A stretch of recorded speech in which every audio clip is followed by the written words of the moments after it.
Hi everybody! Welcome! I'm your host, Paramount, and we have another truly fantastic story to share with you. Our special guest storyteller will carry us beyond the edge of our imaginations into a digital fantasy land built especially for you. Watch, listen, and enjoy!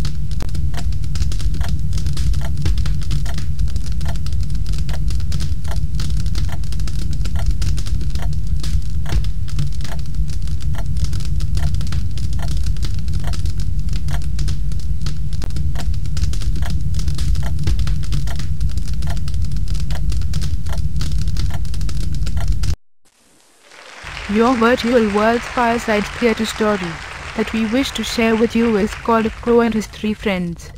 This ancient tale is from the country called India, a very large and populous country indeed. A crow and his three friends. In the branches of a great tree in a forest in India lived a wise old crow in a very comfortable, well-built nest. His wife was dead, and all his children were getting their own living, so he had nothing to do but to look after himself. He led a very easy existence, but took a great interest in the affairs of his neighbors. One day, popping his head over the edge of his home, he saw a fierce-looking man stalking along, carrying a stick in one hand and a net in the other.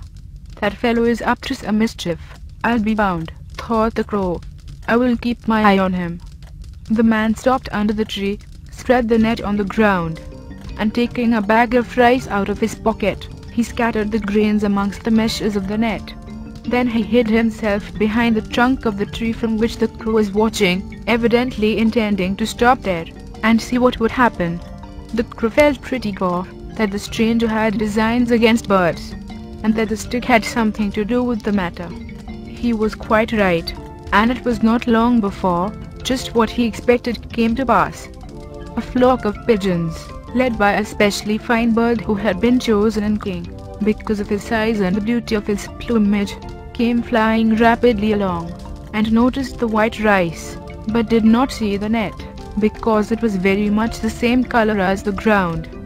Down swooped the king, and down swept all the other pigeons, eager to enjoy a good meal without any trouble to themselves. Alas! Their joy was short-lived. They were all caught in the net, and began struggling to escape, beating the air with their wings and uttering loud cries of distress. The crow and the man behind the tree kept very quiet, watching them. The man with his stick ready to beat the poor helpless birds to death, the crow watching out of mere curiosity. Now a very strange and wonderful thing came to pass. The king of the pigeons, who had his wits about him, said to the imprisoned birds, "Take the net up in your beaks. All of you spread out your wings at once, and fly straight up into the air as quickly as possible." In a moment all the pigeons, who were accustomed to obey their leader, did as they were bid. Each little bird seized a separate thread of the net in his beak, and up, they all flew, looking very beautiful with the sunlight gleaming on their white wings. Very soon they were out of sight, and the man, who thought he had hit upon a very clever plan, came forth from his hiding place, very much surprised at what had happened. He stood gazing up after his vanished net for a little time, and then went away muttering to himself, whilst the wise old crow laughed at him. When the pigeons had flown some distance, and were beginning to get exhausted, for the net was heavy, and they were quite unused to carrying loads, the king bid them rest a while in a clearing of the forest, and as they all lay on the ground panting for breath, with the cruel net still hampering them, he said, "What we must do now is to take this horrible net to my old friend Hiranlu the mouse, who will, I'm quite sure, nibble through the strings for me, and set us all free. He lives, as you all know, near the tree where the net was spread, deep underground. But there are many passages leading to his home, and we shall easily find one of the openings. Once there, we will all lift up our voices, and call to him at once, when he will be sure to hear us. So the weary pigeons took up their burden once more, and sped back whence they had come, greatly to the surprise of the crow, who wondered at their coming back to the very place where misfortune had overtaken them. He very soon learnt the reason, and got so excited watching what was going on, that he hopped out of his nest and perched upon a branch, where he could see better. Presently a great clamour arose, one word being repeated again and again. Hiranya, Hiranya, Hiranya. Why, that's the name of the mouse who lives down below there, thought the crow. Now, what good can he do? I know, he added, as he remembered the sharp teeth of Hiranya. That king of the pigeons is a sensible fellow. I must make friends with him. Very soon, as the pigeons lay fluttering and struggling outside one of the entrances to Hiranya's retreat, the mouse came out. He didn't even need to be told what was wanted, but at once began to nibble the string, first setting free the king, and then all the rest of the birds. A friend in need is a friend indeed, cried the king. A thousand thanks. And away he flew up into the beautiful free air of heaven, followed by the happy pigeons, none of them ever likely to forget the adventure, or to pick up food from the ground without a good look at it first. The mouse did not at once return to his hole when the birds were gone, but went for a little stroll, which brought him to the ground still strewn with rice, which he began to eat with great relish. It's an ill wind, he said to himself, which brings nobody any good. There's many a good meal for my whole family here. Presently he was joined by the old crow, who had flown down from his perch unnoticed by Hiranya, and now addressed him in his croaky voice. Hiranya, he said, for that I know is your name, I'm called Legupatin and I would gladly have you for a friend. I have seen all that you did for the pigeons, and have come to the conclusion that you are a mouse of great wisdom, ready to help those who are in trouble, without any thought of yourself. You are quite wrong, squeaked Hiranya. I'm not so silly as you make out. I have no wish to be your friend. If you were hungry, you wouldn't hesitate to gobble me up. I don't care for that sort of affection. With that Hiranya whisked away to his hole, pausing at the entrance, when he knew the crow could not get at him, to cry, You be off to your nest, and leave me alone. The feelings of the crow were very much hurt at this speech, the more that he knew full well it was not exactly love for the mouse which had led him to make his offer, but self-interest. For who could tell what difficulties he himself might someday be in, out of which the mouse might help him. Instead of obeying Hiranya, and going back to his nest, he hopped to the mouse's hole, and putting his head on one side in what he thought was a very taking manner, he said, Pray do not misjudge me so. Never would I harm you. Even if I did not wish to have you for a friend, I should not dream of gobbling you up, as you say, however hungry I might be. Surely you are aware that I am a strict vegetarian, and never eat the flesh of other creatures. At least give me a trial. Let us share a meal together, and talk the matter over. Hiranya, on hearing the last remark of Legupatin, hesitated, and in the end he agreed that he would have supper with the crow that very evening. There is plenty of rice here, he said, which we can eat on the spot. It would be impossible for you to get into my hole, and I am certainly not disposed to visit you in your nest. So the two at once began their meal, and before it was over they had become good friends. Not a day passed without a meeting, and when all the rice was eaten up, each of the two would bring something to the feast. This had gone on for some little time, when the crow, who was fond of adventure and change, said one day to the mouse, Don't you think we might go somewhere else for a time? I'm rather tired of this bit of the forest, every inch of which we both know well. I've got another great friend who lives beside a fine river a few miles away, a tortoise named Manaraka. A thoroughly good, trustworthy fellow he is, though rather slower and cautious in his ways. I should like to introduce you to him. There are quantities of food suitable for us both where he lives, for it is a very fruitful land. What do you say to coming with me to pay him a visit? How in the world should I get there? Answered Hiranya. It's all very well for you who can fly. I can't walk for miles and miles. For all that I too am sick of this place, and would like a change. Oh, there's no difficulty about that, replied Laghupatin. I will carry you in my beak, and you will get there without any fatigue at all. To this Hiranya consented, and very early one morning the two friends started off together. After flying along for several hours, the crow began to feel very tired.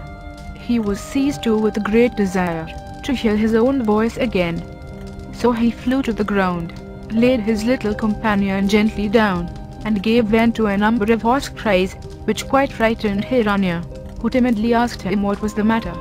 Nothing whatever, answered Laghupatin, except that you are not quite so light as I thought you were, and that I need a rest. Besides which, I'm hungry, and I expect you are. We had better stop here for the night, and start again early tomorrow morning. Hiranya readily agreed to this, and after a good meal, which was easily found, the two settled down to sleep. The crow perched in a tree, the mouse hidden amongst its roots. Very early the next day they were off again, and soon arrived at the river, where they were warmly welcomed by the tortoise. The three had a long talk together, and agreed never to part again. The tortoise, who had lived a great deal longer than either the mouse or the crow, was a very pleasant companion, and even Laghupatin, who was very fond of talking himself, liked to listen to his stories of long ago. I wonder, said the tortoise, whose name was Manaraka, to the mouse, that you are not afraid to travel about as you've done, with your soft little body unprotected by any armor. Look how different it is for me. It is almost impossible for any of the wild creatures who live near this river to hurt me, and they know it full well. See how thick and strong my armor is. The claws even of a tiger, a wild cat or an eagle, could not penetrate it. I am very much afraid, my little friend, that you will be gobbled up some fine day, and Laghupatin and I will seek for you in vain. Of course, said the mouse, I know the truth of what you say, but I can very easily hide from danger, much more easily than you or Laghupatin. A tuft of moss or a few dead leaves are shelter enough for me, but big fellows like you and the crow can be quite easily seen. Nobody saw me when the pigeons were all caught except Laghupatin, and I would have kept out of his sight if I had not known that he did not care to eat mice. In spite of the fears of Manaraka, the mouse and the crow lived as his guests for a long time without any accident, and one day they were suddenly joined by a new companion, a creature as unlike any one of the three friends as could possibly be imagined. This was a very beautiful deer, who came bounding out of the forest, all eager to escape from the hunters, by whom he had been pursued, but too weary to reach the river, across which he had hoped to be able to swim to safety. Just as he reached the three friends, he fell to the ground, almost crushing the mouse, who darted away in the nick of time. Strange to say, the hunters did not follow the deer, and it was evident that they had not noticed the way he had gone. The tortoise, the crow and the mouse were all very sorry for the deer, and, as was always the case, the crow was the first to speak. Whatever has happened to you? He asked. And the deer made answer, I thought my last hour had come this time, for the hunters were close upon me, and even now I do not feel safe. I'll fly up and take a look round, said Laghupatin, and off he went to explore, coming back soon, to say he had seen the hunters disappearing a long distance off, going in quite another direction from the river. Gradually the deer was reassured, and lay still where he had fallen, whilst the three friends chatted away to him, telling him of their adventures. What you had better do, said the tortoise, is to join us. When you've had a good meal and a drink from the river, you will feel a different creature. My old friend Laghupatin will be the one to keep watch for us all, and warn us of any danger approaching. I will give you the benefit of my long experience, and little Hiranya, though he is not likely to be of any use to you, will certainly never do you any harm. The deer was so touched by the kind way in which he had been received, that he agreed to stop with the three friends. and for some weeks after his arrival all went well. Each member of the party went his own way during the daytime, but all four met together in the evening, and took it in turns to tell their adventures. The crow always had the most to say, and was very useful to the deer, in warning him of the presence of hunters in the forest. One beautiful moonlight night the deer did not come back as usual, and the other three became very anxious about him. The crow flew up to the highest tree near, and eagerly sought for some sign of his lost friend, of whom he had grown very fond. Presently he noticed a dark mass by the riverside, just where the deer used to go down to drink every evening. That must be he, thought the crow, and very soon he was hovering above the deer, who had been caught in a net, and was struggling in vain to get free. The poor deer was very glad indeed to see the crow, and cried to him in a piteous voice, be quick, and help me, before the terrible hunters find me and kill me." "I can do nothing for you myself," said the crow, "but I know who can. Remember who saved the pigeons." And away he flew to fetch little Hiranya, who with the tortoise was anxiously awaiting his return. Very soon Lagupatan was back by the riverside with the little mouse in his beak, and it did not take long for Hiranya, who had been despised by the deer and the tortoise as a feeble little thing, to nibble through the cords and save the life of the animal 100 times as big as himself. How happy the deer was when the cruel cords were loosed, and he could stretch out his limbs again. He bounded up, but took great care not to crush the mouse, who had done him such a service. "Never, never, never," he said, "shall I forget what you've done for me. Ask anything in my power, and I will do it." "I want nothing," said Hixania, "except the joyful thought of having saved you." By this time the tortoise had crept to the river bank, and he too was glad that the deer had been saved. He praised the mouse, and declared that he would never again look down upon him. Then the four started to go back to their usual haunt in the forest, the deer, the crow, and the mouse soon arriving there quite safely, whilst the tortoise, who could only get along very slowly, lagged behind. Now came the time for him to find out that armor was not the only thing needed to save him from danger. He had not got very far from the river bank before the cruel hunter who had set the net to catch the deer came to see if he had succeeded. Great was his rage when he found the net lying on the ground, but not exactly where he had left it. He guessed at once that some animal had been caught in it, and escaped after a long struggle. He looked carefully about and noticed that the cords had been bitten through here and there. So he suspected just what had happened, and began to search about for any creature who could have done the mischief. There was not a sign of the mouse, but the slow-moving tortoise was soon discovered, and pouncing down upon him, the hunter rolled him up in another net he had with him, and carried him off. "It's not much of a prize," said the hunter to himself, "but better than nothing. I'll have my revenge on the wretched creature anyhow, as I have lost the prey I sought." When the tortoise in his turn did not come home, the deer, the crow and the mouse were very much concerned. They talked the matter over together and decided that, however great the risk to themselves, they must go back and see what had become of their friend. This time the mouse travelled in one of the eats of the deer, from which he peeped forth with his bright eyes, hoping to see the tortoise toiling along in his usual solemn manner, whilst the crow, also on the watch, flew along beside them. Great was the surprise and terror of all three when, as they came out of the forest, they saw the hunter striding along towards them, with the tortoise in the net under his arm. Once more the little mouse showed his wisdom. Without a moment's hesitation he said to the deer, "Throw yourself on the ground, and pretend to be dead. And you," he added to the crow, "perch on his head and bend over, as if you were going to peck out his eyes." Without any idea what Hiranya meant by these strange orders, but remembering how he had helped in other dangers, the two did as they were told. The poor deer feeling anything but happy lying still, where his enemy was sure to see him, and thereby proving what a noble creature he was. The hunter did see him very soon, and thinking to himself, "After all I shall get that deer," he let the tortoise fall, and came striding along as fast as he could. Up jumped the deer without waiting to see what became of the tortoise, and sped away like the wind. The hunter rushed after him, and the two were soon out of sight. The tortoise, whose summer had saved him from being hurt by his fall, was indeed pleased when he saw little Hiranyu running towards him. Be quick, he cried, and set me free."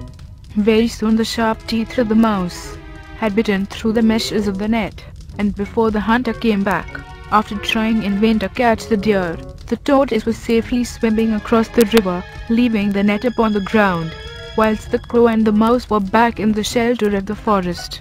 "There's some magic at work here," said the hunter when, expecting to find the tortoise where he had left him, he discovered that his prisoner had escaped. "The stupid beast could not have got out alone," he added, as he picked up the net and walked off with it. But he wasn't worth keeping anyhow. That evening the four friends met once more, and talked over all they had gone through together. The deer and the tortoise were full of gratitude to the mouse, and could not say enough in his praise. But the crow was rather sulky, and remarked, "If it had not been for me, neither of you would ever have seen Hiranyu. He was my friend, before he was yours." "You are right," said the tortoise, "and you must also remember that it was my armor which saved me from being killed in that terrible fall. Your armor would not have been of much use to you if the hunter had been allowed to carry you to his home," said the deer. "In my opinion you and I both owe our lives entirely to Hiranyu. He is small and weak, it is true, but he has better brains than any of the rest of us, and I for one admire him with all my heart.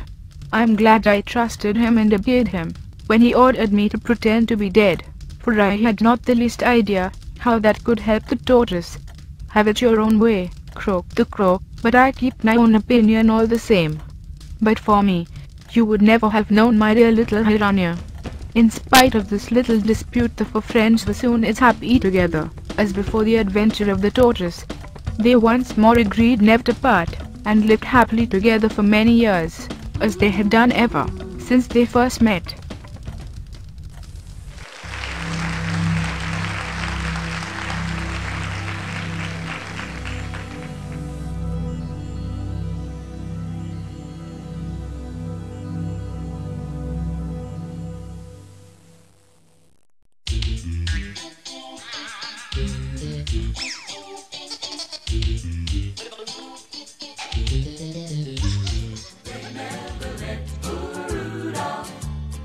Joining any reindeer gang.